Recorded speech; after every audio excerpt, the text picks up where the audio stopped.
And we're back live on your number one sports podcast, All Things Sports. I'm your co-host, Small Town EP, joined by your host, See You Soon June, better known as Wait Julian. He's in NYC, I'm in ATL, and four more NFL teams have just arrived in Cancun for their off-season vacations. But before we get into any of that, we do got some breaking headlines. June, take it away. Hey man, right now we got Titans making a hire. So this is times are changing in the AFC South, and this is in real time. I want everybody to know that the AFC South has definitely been one of the weaker divisions of the NFL. And when I say weaker, obviously it's a tough league, but um, there's got to be a power ranking, and so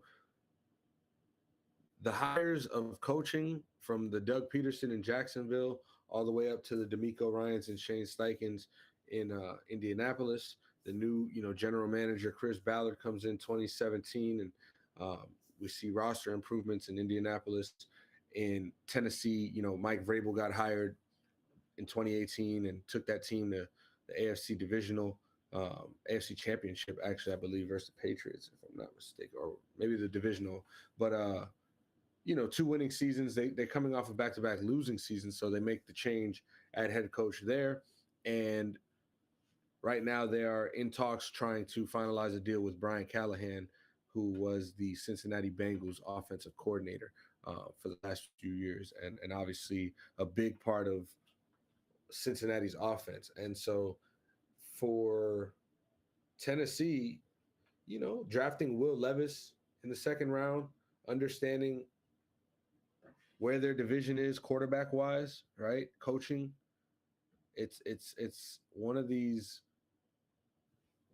highly offensive minded um, coaches, and D'Amico Ryan's being the exception, but having a great offensive coordinator down in Houston to be able to draw up those plays. Um, Brian Callahan is going to come in and make some noise in Tennessee. And I say that as a Colts fan, obviously, but just, hearing this report, if you're going to replace Mike Vrabel, this is a good way to go. I mean, so in 5 seasons, he led them to 2 AFC North Division championships and a Super Bowl appearance with having like top 10 offenses. And words from Coach Zach Taylor, he says he establishes the whole structure of the offense. He has helped develop every position we have. He's invaluable. There's really not enough things I can say about him. With that being said, I quoted that because Coach Zach Taylor is telling us, listen, guys, we just let a good one go. And obviously with respect, with love, and you have to do that. That's the nature of the business. But the Bengals had struggles this season with Joe Burrow. And, it's going to be interesting what's to come with the loss of Brian Callahan, who also was an offensive assistant, if I'm not mistaken, or a quarterbacks coach in Denver in 2013 to 2015 when they won that Super Bowl and went on those runs with Peyton Manning. So well-experienced guy, and it's going to be exciting for Titans fans to see what he can do with a young quarterback and some talent on that offense. So that's one thing. And then the Carolina Panthers promoted Dan Morgan. So shout out to Dan Morgan from the University of Miami to GM. So they got a new GM in town, Dave Tepper. Uh, Felt like he was the guy for the job. Dan Morgan was the assistant general manager under Scott Frittner, who was fired. And as far as what I know about Dan Morgan is that he's a winner, and he's a leader. And he also, coming from the University of Miami in that, early 2000s era, that was culture, that was, brotherhood and knowing what a locker room is supposed to look and feel like. So I think that him having that, number one voice, hopefully, obviously we know owner Dan Tepper and his ways, but if he's going to let Dan Morgan really do Dave Tepper, but Dan Morgan do what he has to do and turn things around with a, second year quarterback coming in and a lot of problems that they have to figure out and holes to fill. I mean, Dan seems like a guy for the job. So I'm not. I was never too familiar with his GM front office kind of ways. So we'll get to see more of that as he becomes not only the assistant but the actual GM. But I definitely know who he is character wise and what that does for a locker room and organization, I should say. I have some, and I love that. Appreciate you getting those, breaking news points off. It's not going to be a crazy long show. We're going to recap the division. Chat's going to get jumping in a second. But today is the 18-year anniversary. 18th anniversary of Kobe scoring 81. So RIP Bean. I'm looking at the group chat and I'm seeing some things and I had to go verify it. But definitely, Joel Embiid scored 70 points tonight in a 133 to 123 win over the San Antonio Spurs. He was 24 from 41 from the field, 1 for 2 from 3, 21 out of 23 free throws were made, 18 rebounds. Joel Embiid was going crazy. Karl Anthony Towns has 50 points through the third quarter right now. 50, I think it's like 53 right now through the third quarter. The spirit of Kobe Bryant is flowing through these All Stars veins right now. So one RP Kobe, appreciate everything that you did for the sport. And it's beautiful to see these players, carrying that torch and move. 70 points. Hold on, 53 points with the third quarter is actually a little crazier than the 70 points in the game because you're on pace for like 80 points right now. Embiid had 56 through the third.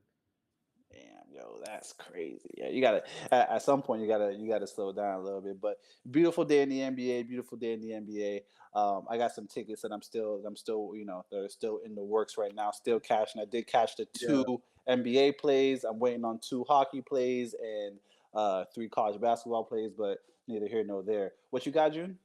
So since we're on that, RIP Kobe, 81 points. We'll never forget it. It was January 22nd, 2006, obviously, 18 years ago, like you said. Since then, now with Joel Embiid having scored 70 tonight, there have been 3 other players to score 70 points or more. Can you tell me the last 3 players, EP, off the top of your head, who those guys were? Oh my goodness. I don't want to take too much of the listeners' time. I do believe that it happened once last season, if I'm not mistaken. Yep. Ah, nah, but you got me on the player. I know it Okay. definitely It happened happened last season. twice last season. Okay. It happened in February on the 26th, and it was Dame Lillard. And it happened January 2nd last year, and it was Donovan Mitchell. The other one was on March 24th, 2017. 2 years into his young career, Devin Booker went for 50 in a blowout loss. Oh, how No, could I 70, forget? sorry. 70 in a blowout loss. They almost lost by 50 to the damn Celtics that day. I remember that. So I just wanted to kind of see if we get some trivia going in here. But yeah, I love that. I love that. I love that. Listen, I know I mentioned in the intro 4 more teams on their way to Cancun. One of those teams players was not on the flight to Cancun. He was addressing media today. Josh Allen, less than 24 hours after losing a divisional round once again to the Kansas City Chiefs, this time at Orchard Park, addressed the media today. Look, he had no turnovers in the game yesterday, although he almost did if it wasn't for the Chiefs trying to pick it up and score as opposed to just jumping on the ball. Pause. No turnovers yesterday for Josh Allen. June, is this loss on Josh Allen and only Josh Allen? You're still on mute, bud. still on mute, boy. Not at all. Sorry about that. Not at all. Josh Allen had a really good game. Um, in my opinion, the Chiefs were the better team last night, and it showed. Um, I think that Patrick Mahomes is just the epitome of what that looks like as far as just being good enough, just you know what I'm saying, just being able to do it every time, do it when nobody thinks you can. And of course, Patrick Mahomes and the Chiefs were, I guess everybody thought, the Bills had a better chance this season. The Chiefs aren't the same. whether it was after they lost to the Lions in opening week, whether it was 10 weeks in after we saw how many drop passes these receivers had, after, Taylor Swift joined the club, whatever the case was, Kansas City stuck through it, figured it out, and rode behind Patrick Mahomes, right? Travis Kelsey struggled this year. That's Patrick Mahomes' right hand, Ace right? Boon Right Coon, as hand, they say. So um that's what it is. Josh Allen hasn't been that, for that franchise. And he has until he hasn't. Whether it was making mistakes, whether it was playing good and just not being able to come away with it at the end. You as a quarterback, you're going to take blame and you deserve the blame for losses because at the end of the day, when you're in the playoffs, you got to find a way to win as the quarterback. If your team can't do it, you got to do it. And the really great ones do. So it's not something, to be seen. We've seen it before. However, Josh Allen simply hasn't done that for that franchise. And we know the Bills, man, and how they are able to get really, really deep into the playoffs and then just not overcome that mountaintop. And I feel bad. Like I don't clown. I don't like to clown like that because it's like think about it, man. That city and that quarterback, Josh Allen, he's they're in their Rockets versus Warriors phase right now, where Stephen Curry and Klay Thompson and Draymond Green are just too good. And it's unfortunate, Dolphins, Brady, whatever the case is, like, but you got to beat them. You got to beat them. And Lamar Jackson, we're gonna, we'll talk about this game first, and then we'll talk about that blowout in Houston, that -9 in Houston, In Baltimore. Baltimore, yeah. Um, but yeah, man, this is what it looks like. This is what it is right now, and Lamar Jackson has to find a way to figure that out. Yeah, look, a lot of things contributed to the Bills losing the game, and Kansas City was definitely the better team last night. There were at least three instances that we gave them the game. Like Kansas City, and I say we because, of course, listeners do know. If you don't know, now you do know I am a Kansas City Chiefs fan. We gave them the game a couple of times. That fumble in the end in the red zone, oh my goodness. One, I don't know how you call a jet sweep. Give the fucking ball to Isaiah Pacheco. I don't know how you call a jet sweep to Mecole Hardman. That is Yeah, crazy. Um, the not picking up the fumble, like just jump on the ball, bro. Stop. I get it. Look, the emotions. You want to score. You want to make sure you get the points on the board. You want to be a defensive player. I understand, but you got to secure possession in that instance because I mean, you give Patrick Mahomes any amount of time. We've seen this. You give him 13 seconds, he gonna find a way. He's going to find a way. I will say the Bills definitely lost the game. The Chiefs were the better team, but the Bills definitely lost the game.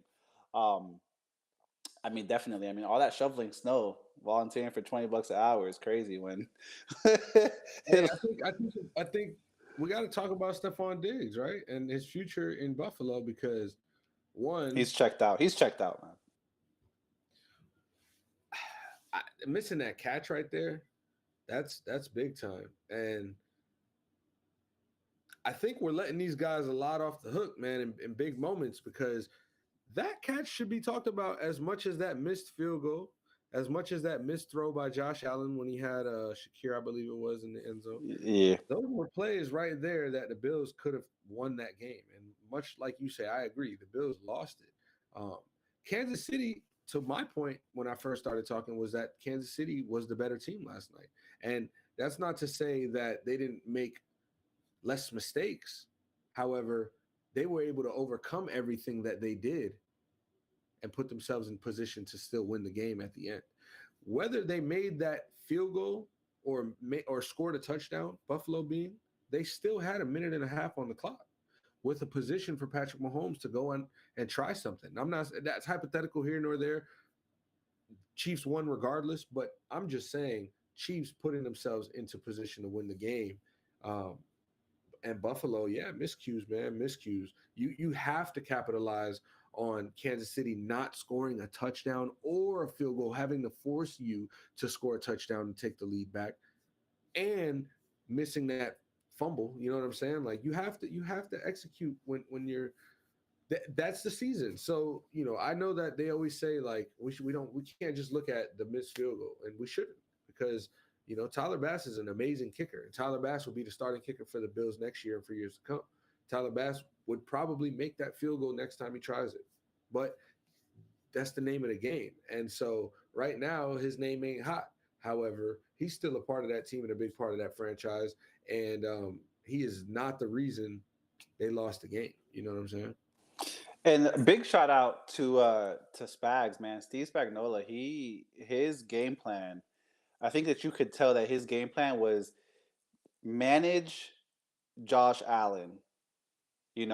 Play defense, play sound, play smart. He's gonna get some throws off.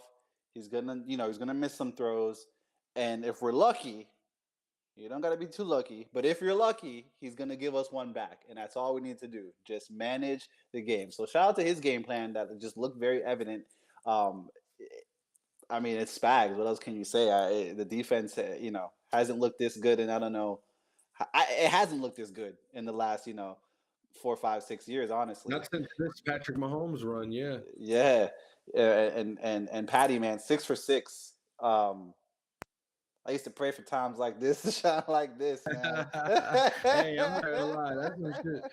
That's some shit, bro. I'm not gonna lie, because as a Heat fan, we went to the finals 2 out of 3 years. We went to the Eastern Conference Finals 3 times out of 4 years, and that feels great. We're still in that right now. We could do it again this year and make it, keep going. But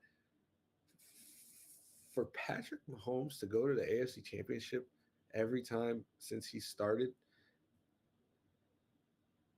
there's no doubt that he is the best player in the NFL, and he shows us why. Like, shout out to Travis Kelce though. Like, I wanted to give a shout out to Travis Kelce, man, coming through with 5 catches, 75 yards, 2 touchdowns.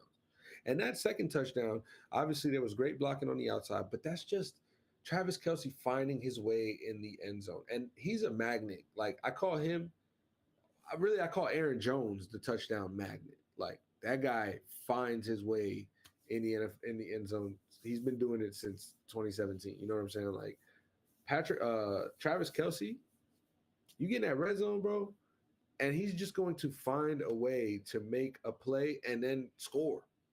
Like, he's not going to just catch it. He's going to score. So he made sure to make his imprint on this game, because his name was being called out. And I'm sure that he heard all the noise and how he saw how his brother lost, you know what I'm saying, in a sad fashion. That Eagles team went out. He didn't want that, his girls in the crowd. And hey, everybody hates Taylor Swift now. I don't hate it. I think it is annoying. I think they do too much with it. It is obviously like, all right, whatever. But Big propaganda. she's rolling with the winners. And guess what? He's rolling with the winners too. Let's go. She's a winner, much as more than he's a winner. And he's a winner more than all y'all favorite NFL players. So, like, hate on. Swifties and Travis sitting in a tree, whatever they said. And I'm with it. However, once we stop talking about this game, the buck stops here, because it's Baltimore's to lose. And I want to talk about Baltimore 1,000%. holding down home field. Hey, that itself was a beautiful game. Obviously, towards the end, it got a little out of hand. CJ Stroud, Lamar Jackson. Honestly, I wanted to point out their embrace at the end of the game and the respect that Lamar Jackson showed CJ Stroud when he said, "Hey, it's just the beginning for you, bro. Like, you gonna be there. You know what I'm saying? You're gonna be there." How much confidence should that give CJ Stroud as a young rookie that just made an incredible, unprecedented, talk about princess runs in the dance, you know what I mean? Right. How much confidence should that give CJ Stroud right there? I mean, listen, like, CJ Stroud has all the confidence in the world already. I'm dealing with this flickering light again. But CJ Stroud has all the confidence in the world already. So for him to have made it this far and then hear it from a guy who's a peer of his, who's won an MVP in this league, who knows he hasn't gotten there himself necessarily. He's going to the championship game though, right? And he knows how hard it is to get to this position at beating Lamar Jackson. So CJ Stroud has to feel proud of himself and has to, have gained a ton more confidence from hearing that from a guy like Lamar Jackson. But guess what? I wanted to talk about in the game. We're gonna do this light thing real quick. It seems to be that all you see is violence on movies and you know what on TV. But everybody was saying CJ Stroud was about to, you know what I'm saying, get jiggy. CJ Stroud was about to find the end zone like nobody's business. CJ Stroud was going to do his thing and continue this run. And I'm afraid, EP, I tried to warn y'all that this this is the best defense, and this is not a fluky defense. This is not the best defense that comes to play week in and week out sometimes, or comes to play if it's a good team. No, this defense comes to play week in, week out, Facts. no matter who it is. You're not going to kill them. It's going to be a tough game. You can beat this team. You can beat the Ravens. I'm not saying you can't beat the Ravens, but this defense ain't going to be the reason that they lose a game. And so 34-10. I remember, again, I'm going to bring up that -9 because that was the number. And Facts. And I said they would cover it before Green Bay covered it, and it happened the other way around. Facts. yeah. And so like I didn't feel that this was going to be the outcome, a 24-point game. I didn't see that. I saw a two-score game though, because it gets to a point when it's late and there's such a tough defense, especially when that offense is cooking, it just gets it gets to be too much to handle. So CJ Stroud, for one, had no time. And I want to acknowledge that. I'm not here saying, CJ Stroud couldn't do it. CJ Stroud had a great game for what he could do, for the event, ability that he had to make plays. He made the ones he could. And unfortunately, the offense had nothing and no offensive line help. We got to talk about penalties. We're talking about delay of game. We're talking about false starts. They had about 7 penalties in the third quarter for 60, 70 yards. You can't win against one of the NFL's best team with those mistakes. You're shooting yourself in the foot. You got to be able to you got to make them shoot themselves in the foot for you to have a better chance to win this game. You got to be able to, you know what I'm saying? Like impose their will. And that didn't happen. So unfortunately, CJ Stroud, the ride is over. You must exit left. And understand that Anthony Richardson will see an AFC championship game before CJ Stroud will. And just remember that. Anthony Richardson will see a AFC championship game Wow. before Stroud will. I've got nothing more to say as far as that game. I'm ready for Baltimore hosting Kansas City in Patrick Mahomes' second road game in his playoff career, in which he has excelled every single time. And guess what? I've told you all along, I don't put my money against Patrick Mahomes. I don't bet against Mahomes. It's not the smart thing to do. I'm not putting no money on this game, but I am riding with Baltimore, and I am telling you guys that I truly, truly believe they will be victorious when that time comes.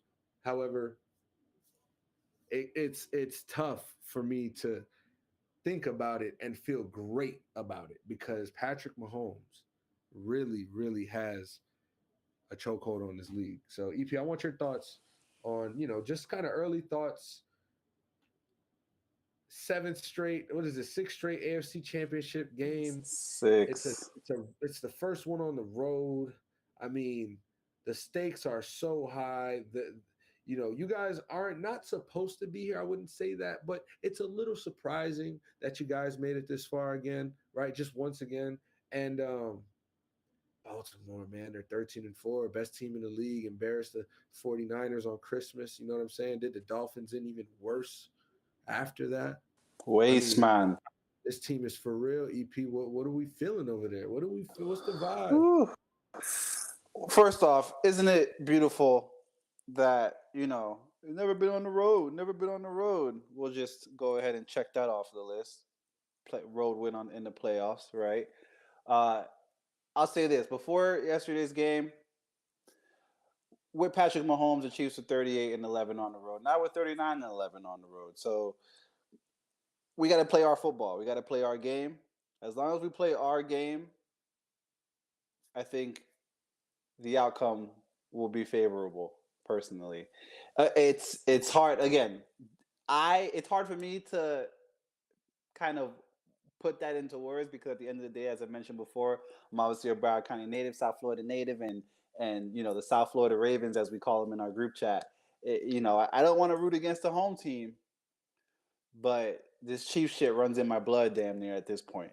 So, like I said, I think if we play our game and we don't feed into all this hype. Like I didn't like the post game, like after Bills when they Andy Reid mentioned, hey, no dancing, no dancing. Like you don't even have to do all that, bro. Like we're Kansas City, bro. Like we don't have to do all that. Just do that. How about them Chiefs and keep it moving because we got next week coming up and biggest game of Patrick's career at this point because arguably bigger than the Super Bowls. This is granted he doesn't have anything left to prove at this point, but he has some things to accomplish still. Yeah. We just got to play our game, and I think the outcome will be favorable. It's going to be tough. It's going to be on the road. It's going to be in Baltimore. It's not good. It's not. I'm not saying it's going to be a walk in the park. You know what I mean? Them flock boys, bro. Them flock boys is crazy. Them Ravens. I mean, the defense is scary, man. And if we've seen it time and time again, if Patrick Mahomes doesn't have enough time in the pocket, similar to what they did to C.J. Stroud, it does get uncomfortable. Patrick Mahomes will scramble and try to make a play out of something. We've also seen him injure himself when he doesn't have enough time in the pocket. So it's gonna be tough. But I think if we play our game, shout out to MVS making the catches when he needed to make those catches yesterday. Yeah. That was, Right. yo, I was like, this guy's catching passes. This is crazy. Like, what is going on? The synergy was amazing. We got to play our game though. We can't feed into the media. We can't do any of that. We got to play our game, prepared, watch film, study all week, and come out ready to play. The number one team in the AFC at this point. In the NFL. But real quick, who is your X factor for the Chiefs in this game? Who is your X factor for the Ravens?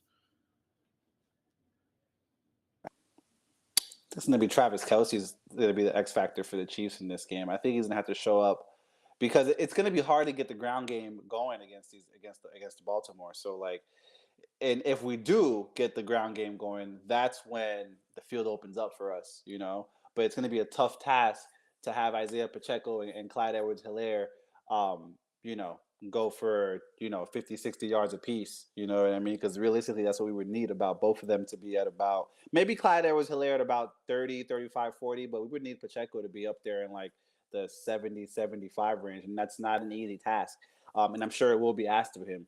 On the other side,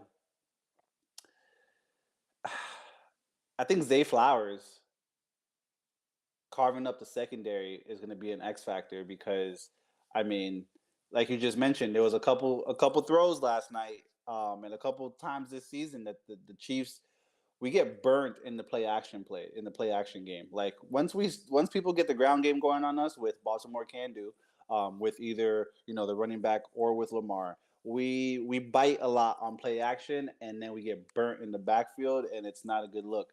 So I think Zay Flowers being able to run the right routes, make the right cuts, and be on the same synergy that him and Lamar have been on all season. Like this isn't something that we're asking them to just start doing out of nowhere. I think the receiving core on both sides, and then the running game on Baltimore side is going to be the X factor for Baltimore. I think. Shout out to Cardi in the chat. Said Papa No Jack going to the jeweler for show. Show Liz. And listen, this is the number one versus the number two defense, three defense. Defense, yeah, I would say number two defense. Our defense showed out this year for sure. You guys,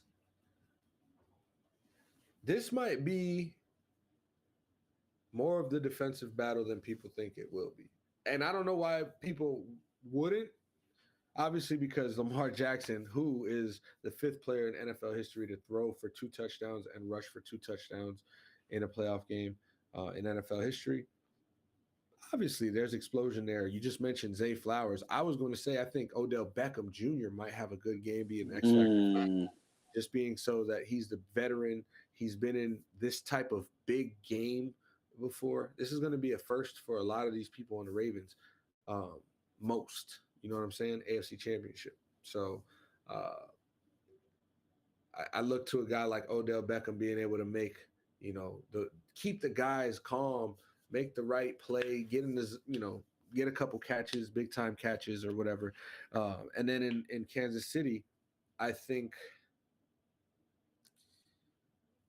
man, an X factor for Kansas City. Like for me, I think Rashee Rice has to do another wild card weekend facts. type thing where it's like, who's stopping this guy? You know, but I don't know that they're going to be able to dink and dunk or like just kind of, everybody getting touches. Like somebody's going to have to carry the load, whether it's Travis Kelsey or Rashee Rice. But just to not, say Travis Kelsey, he's the easy answer because I think that Travis Kelsey's their X factor backbone game in and game out. You know what I mean? And so it's a fair answer. But it's a little outside of the box. I think Rashee Rice knows that last week wasn't his best. Yesterday wasn't his best performance. He got a little banged up as well, and I'm sure he's excited to go on the road and bounce back versus Baltimore. So yeah, I do think this is going to be more of a defensive game than people think, though, and the Ravens are built for that. Best rushing attack. Not to say Kansas City doesn't have a rushing attack or they aren't good there, but I mean it's no match, to try to compare to the Ravens rushing attack. So if the Ravens front seven can get some stops, get some sacks, pressure on the quarterback, that's what makes Mahomes uncomfortable. Obviously, he's good on the run and out of scramble and stuff like that, but just pressure, constant pressure. One bothers anybody, but two, it definitely affects Mahomes' game. So they look for that pressure, and then on offense, they not even establish, but just dominate the run. They really got to dominate. Obviously, Chris Jones being up front there is no easy task, but this is what you guys made your name off of. And so we're in the biggest game of the season so far. Let's see it. 1000%, 1000%. And I mean, it's fitting. This is the Chiefs' way, is what I'll start to coin it. We we we we were being talked about in the negative light earlier in the year. Obviously, you referenced the catches, well, or the lack of catches, and the lack of firepower, and different Chiefs and things like that. And at this point, now that those things have kind of subsided, we're just not being talked about at all. It's just like I'm watching ESPN today, and they're just talking about Josh Allen the entire time. They're not talking about how the Chiefs won. They're just talking about Josh Allen, Sean McDermott, Ken Dorsey being fired. No talk about the Chiefs winning the game. Now it's Lamar Jackson, rightfully so, on his way to his second unanimous MVP. AFC Championship. This is Jack's year, Jack's game. Cardi hit me this morning and was like, "Yo, that win might feel good last night, but you guys aren't gonna make it past Baltimore." And hey, my mo. I just hearted it. I said, "Yo, yeah, my mo. I'm just heart it. You know what I'm saying? Shout out to Cardi if you're still in the chat, still tapped in with us. um, it's just fitting, man. It's fitting, and it's a beautiful time of the year. Beautiful time of the year. Let's take it over to Santa Clara, man, because hell of a game. Hell of a game. The Packers put up a fight. Jordan Love and company came to play. There was times first quarter, third quarter that it looked like, yo, the Packers are about to go to the NFC Championship game, and this is about to be a divisional championship game. Um, Obviously, it didn't end up that way. It didn't round up that way. The 49ers did pull off a 3-point win, 24-21 in a windy, cold Santa Clara weather. June, did the Packers lose this game or did the 49ers win this game? It was a close one. Did the 49ers have weather control? Because did it start pouring as soon as that last drive started for the Packers. Like it calmed down and then just started pouring. It got real windy, and it felt like the writing was on the wall at that point. But I think the I think the 49ers won this game. They put the Packers in a tough position to try to win. They did what they had to do in a back and forth big half.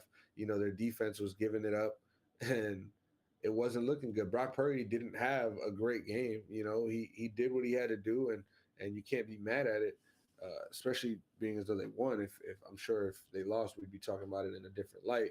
But listen, McCaffrey, it's tough. It's tough. Yeah. He What else really, are you he gonna say really about him?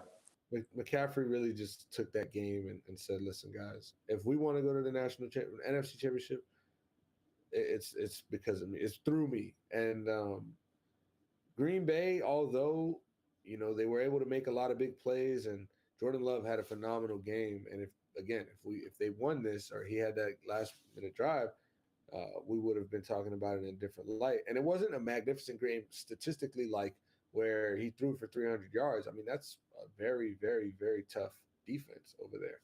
So, but he showed as a young quarterback, he can make all the throws, big time moments, um, third down, and Aaron Jones as well. Aaron Jones was that veteran who stepped up, and had that run game going. It was back and forth, and it was anybody's game until it wasn't. McCaffrey went and took it, and that throw, that errant throw that Jordan Love made at the end of the game. It's a young quarterback mistake. First of all, you're throwing across your body. You're throwing to the middle of the field. Um, but again, they were in a position right there where was it likely they'd come back and win this game? No. And that's because the 49ers went and won it. Yeah, I agree with you there. The Niners took what was rightfully theirs. And again, I mean, I'm on record saying this. The Niners are on a revenge tour right now. Like this is this is literally like a big, two middle fingers up. Like we're on a revenge tour right now. And Brock Purdy just poised, man. This kid makes the reads, looks cornerbacks and safeties off. Like Hey, I do gotta say though, Brock Purdy, he did get it. He got away with a couple of them throws, man. It should have been interceptions. A couple of them throws, he put them right in the pads of Green Bay, and they ain't want them. Darnell Savage. So I love that you brought that up because I was going to kind of pivot into that. Would you say that he's carrying the Niners or the Niners are carrying him right now? No, I mean the Niners are playing as a collective unit, and that's what to me the Niners have done since Kyle Shanahan become the head coach and really figured this thing out. They just haven't had a good enough quarterback to take them all the way. Not take them there, but actually win it. Jimmy Garoppolo went to the Super Bowl in 2019, 2020. But he overthrew Oh, Emmanuel Sanders. And I'm not am I saying like a better quarterback makes that throw? I mean, absolutely. Absolutely. A better quarterback makes that throw. Um, a better quarterback does more things though that Jimmy Garoppolo couldn't do at the time, like things that Brock Purdy are able to do now. We saw that transition when Jimmy Garoppolo got hurt and Brock Purdy came in last year, and things just kind of started to go up, and the system started rolling a little smoother. You got a quarterback who's not going to just rip it across the whole field, but he can rip it, and he understands the offense. So offense, defense, special teams under Kyle Shanahan, they've always been able to play together. They've always been kind of well rounded at all strengths, um, and all three phrases. yeah, like that team right there. That's why they're so tough to beat. They just, and especially for Green Bay. I mean, Green Bay can't beat 49ers in the playoffs for goddamn.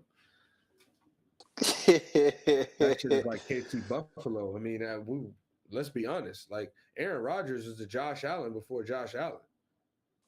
So, Mm. but at the same time, that's not to say he's not great. It's not to say he's not a Hall of Famer. It's not to say, hey, listen, bro, who did Aaron Rodgers have to play? A tough defense over there. Tough defense. We're talking from Patrick Willis and them boys, you know what I'm saying, to Fred Warner and them boys.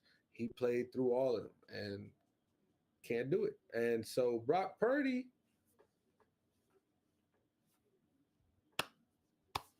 It's right here. It's right here.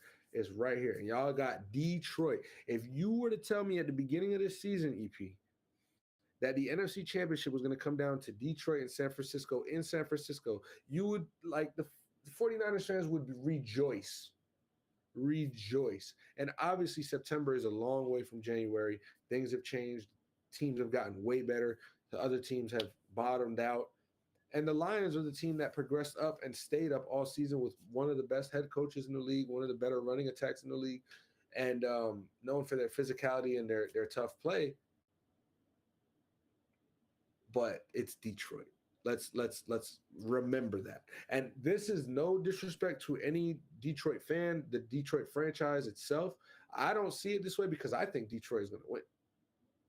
I'm not just see what I'm trying to say with all this. I'm just setting the stage. I think Detroit's going to win. However, it's Detroit. Everybody looks at Detroit with the stigma of when you hear Detroit Lions, you think 0-16. You think Dan Orlovsky running out the back of the end zone. You think Stafford. You think Calvin Johnson. You think what else? I mean, you I might think think. about that Brent Grimes interception versus Calvin Johnson with the Dolphins. Like that's the shit I think about when I hear Detroit. I don't think about NFC champion, NFC North champion, beat Packers, compete with 49ers. That's not what comes to mind. So this is an opportunity that the 49ers must take advantage of. And I'm not saying it's not a good team over there. I promise you that. Detroit is here for a reason. However, the 49ers have been at this experiment for too long. For too long. And it's like the CJ Stroud, Lamar Jackson thing, where at the end of this game, Kyle Shanahan should be going up to Dan Campbell like, listen, bro, y'all finna be there. Y'all finna run this thing. But right now, I've been working on this my whole motherfucking life, dog. And Brock Purdy looks to be the part. We got one more, but fuck that Ravens defense or fuck Patrick Mahomes, man. And that's going to be the reality of the situation, even if, hypothetically speaking, San Francisco comes out victorious. They're going to have to play the best defense in the league or Patrick Mahomes. Yo, you put it that way. That's Kyle crazy. Shanahan is like, fuck, dog. Let's think about Detroit. Let's talk about Detroit. One week at a time. And that's how I see the NFC Championship. But that's if we want to, you know what I'm saying? And older heads might when you say Detroit, they might think about Barry Sanders retiring before he just running Barry Sanders into the ground. Documentary on Prime, Barry. Shout out to Barry. I was watching that. I got to finish it actually. You remind me. But yeah. So listen, that run game over there. If they can just continue to do what they've done all season on the best defenses they've played and run that ball, Detroit, run that ball, because what they were able to do for the Lions, I don't want to talk too much about that NFC Championship. Let's talk about the Lions Bucks game that was 1,000%. So, running the ball for 115 yards, that's what we need. That's what we need versus that 49ers defense. You need to kill the clock and not let Brock Purdy take these drives and Christian McCaffrey try to run that ball down the field. Jared Goff, just stick to what you do. You're a number one pick for a reason. And I've said this, like Jared Goff, I've never been like on the hype train of Jared Goff. I don't just always talk highly of Jared Goff. But Jared Goff is not a bad quarterback, and he's never been a bad quarterback. He's the number one draft pick for a reason. He's one of the more accurate quarterbacks in the league. He's one of the smarter quarterbacks in the league. And he's one of the more responsible. Like there was a stretch, and I know that there was a stretch this season where he was turning the ball over, and it looked like the Lions were kind of not going to figure things out. It happens. It's a long season. Typically, Jared Goff is going to take care of the ball. Typically, he's not going to put the team under horrible pressure due to poor, decision making. A lot of strip sack fumbles he had this year. That's not poor decision making. But and then Amon-Ra St. Brown, right? He's your ex for a reason. Obviously, you got Sam Laporta down there, and he's gonna have an impact on the game. But Amon-Ra St. Brown in that running game, it has to work. It just has to work. So the Lions OC has some things to figure out. They're gonna look at what Jordan Love was able to capitalize on last week and try to see how they can kind of 2.0 that with a more mature quarterback, a better run game. Um, that's how I see that formulating. But it was an impressive performance from Jared Goff and from David Montgomery or Jameer Gibbs, excuse me, rather. Yeah, listen, I said the Bake Show was going to go into Ford Field and have, the ride of their life. And that did not happen at all. Dan Campbell, in their season of Hard Knocks, told his team, I need you to trust me. After he said, yo, we putting pads on today. And it was like the second day of OTAs. And they were like, what? He's like, yeah, we putting pads on because I need you guys to be I remember prepared. that. I need you guys to be as prepared as possible. And I know he said it. He says, I know this is fucked up. I know you're not supposed to be putting pads on. No, you're not supposed to be having no contact right now. But fuck all that. We need to be as prepared as possible, and I need you guys to trust me. He penned the word grit. Grit is what we need. And I don't think that anybody, no one, I don't think anyone, any team in the league can out tough the Lions at this point. Like, they are the toughest team in the league at this point. Like, Yeah, and shout out to Frank Ragnow getting hurt, rolled up on, and not coming out of the game, staying in there, big play, and then staying in there on a goal to go situation and getting thrown around, and that running back right behind you, pushing him in the end zone, getting rolled up on again, staying in the game again. I mean, Frank Ragnow, he's been there for some time. He knows what this means to Detroit. Ain't no quitting that team, bro. Like you said, that is the toughest team left. And even if we were talking about all 32, they're arguably the toughest of the 32. 1,000%. And now they're playing in the NFC Championship game. Like, if that's not a testament to I need you to trust me, and then the players putting all their trust in this man, I don't know what else. I don't know what other definition of trust there is, because he told them, look, I'm taking you guys to a place that you've never been before. And I know it sounds crazy, and my methods might be a little out there. I know I'm a little, quirky at times and weird at other times and very, very fucking passionate at other times, but I know what I'm doing. And I may not have done it before either necessarily, but I know that I know what I'm doing, and I need you to trust me. And the team buy-in, again, we're in the NFC Championship game. What else could you want? What else could you want? Yeah. We got some. The chat's chilling today. I know Cardi's still in here right now because I see the viewers. The chat's chilling today. There's not many people tapped in with us on this lovely Monday. Yo, no football, no Monday, no. This shit's kind of it's kind of it's a No little Monday weird. Night Football. Get You used to it, know, bro. you No football feel on me? Saturdays. And College basketball's tipping off. Like, it's we're getting into those dark days of spring before spring training and stuff. Is it April yet? Is what me and LRMP keep asking ourselves. is it April yet? That's funny. Is it April yet? But nah, because it ain't even February. We got to get through a very, very tedious, arduous.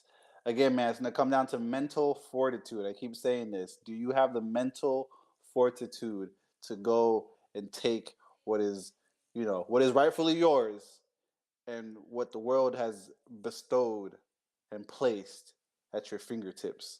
It's one game away. You're 60 minutes away. 60 minutes away from playing in the biggest game known to sports. Can you tap in for 60 more minutes? And then you know what? Do it again. Do it again. What does Elvis say? Do it till you get it right, and then do it again. Yes, Shout out to sir. that boy Elvis, man. I need 60 more minutes. You got anything else before we actually get up out of here? Nah. I put on this hockey today because I'm going to see the Long Islanders. Fire. The New York Islanders play the Vegas Golden Knights tomorrow, so that'll be Fire. interesting. My first hockey game up here. So I've done baseball so far. I've done basketball. I've done football, and now I'm doing hockey. So shout out to the Garden. Shout out to Barclays. Shout out to 1,000. MetLife. Shout out to UBS Arena. I will be in attendance, God willing, and it'll be a it'll be a pleasure to have gone to I guess all four of the major sports venues up here in New York. Yeah, shout out to Cardi still in the chat. Said Australian Open is going on right now. The Australian Open is Facts, indeed bro. going on right I'm now. not gonna lie, yo. I'm not trying to sound like a hater or nothing like that, but I put on ESPN like typically right before bed because right now, like I'll edit the pod. I'm about to get listen, man. I'm about to get on this game. I'm about to get on a PlayStation. I'm about to, Love you know what I'm that. saying, chilling. And I don't see this is where I could be catching up on the wire or something, and I'm not, but that's another story. But I was like, I'll go on ESPN when I turn the game off. I want to wind down real quick. I'm just trying to catch up with the day, watch some highlights, see some hoops.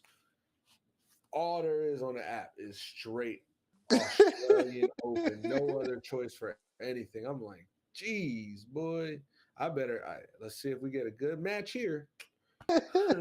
Yo, nah, word. Australian Open is up for all my tennis folks. I'm not the biggest tennis fan. I do appreciate the things that they do. Um, Shout out to Coco Golf, man. Facts, big facts, And shout out to Cardi. and big facts. Shout out to Cardi, ladies and gentlemen, boys and girls, children of all ages. This was the Monday night ATS divisional round recap. We will be back Thursday for the conference championship preview. We will see you Thursday night. If you tapped into us on the live tonight, we appreciate you. Could have been anywhere in the world on this beautiful Monday evening, maybe even afternoon. Maybe you're, on the other side of the world. Shout out to my Or boy maybe you're in Young. Australia. Yeah, maybe you're in Australia. Maybe you're my, young boy Ashley in South Africa watching, the day after. We appreciate you. You could have been anywhere, but you were here with us. If you're tapped in on all streaming platforms, whether it's Spotify, Apple Podcasts, Amazon Podcasts, Google Podcasts, it don't matter. We appreciate you taking time out of your beautiful 24 hours to